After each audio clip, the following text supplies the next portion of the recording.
ભગવાન રામજી કહે છે કે તમારે નવધા ભક્તિ કરવી હોય ને તો એનો નિયમ બતાવ્યો છે, એ પ્રમાણે કરવી જોઈએ.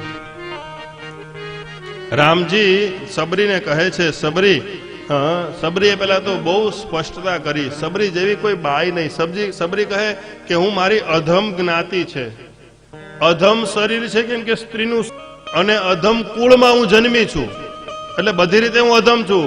પણ ભગવાન સબરી, હું કાંઈ એ શરીર વર્ણ એ કાંઈ જોતો નથી. હું તો પ્રેમ હોઉં ને ત્યાં દોડી જાઉં છું. હું ખાલી પ્રેમને જ જોઉં, શરીરને નથી જોતો, રૂપને નથી જોતો, સંપત્તિને નથી જોતો, જ્ઞાનને નથી જોતો, તપને નથી જોતો, બસ પ્રેમ છે ને સબરી. એટલે તો અયોધ્યા તારી હારું મૂક્યું મેં. હા, જો સબરી વનવાસી નો હોત ને, આ દુનિયામાં સબરી વનવાસી નો હોત ને તો રામ વનવાસી નો થાત.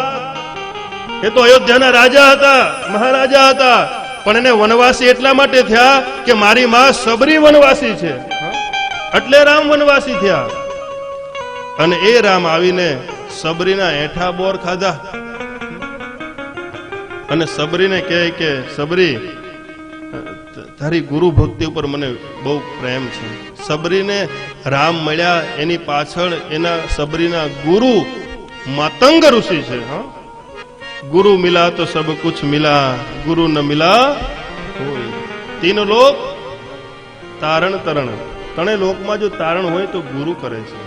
અને સબરી પાસે ભગવાન રામ આવીને કહેવા લાગ્યા કે તને કાંઈ નથી આવડતું, અભણ નારી, મંત્ર દીક્ષા કેમ આપવી? મંત્ર એને અપાય જેને કંઈક આવડતું હોય, આને તો કઈ આવડે જ નહીં. એટલે ભગવાન રામે એની આખી ભક્તિની રીત બદલાવી નાખી.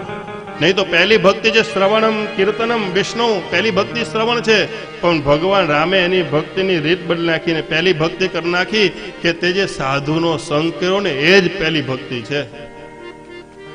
કોઈ સંતના ચરણમાં રહેવું, કોઈ સંતના ચરણમાં ચિત્તમાં રહેવું ને એ જ પહેલી ભક્તિ છે.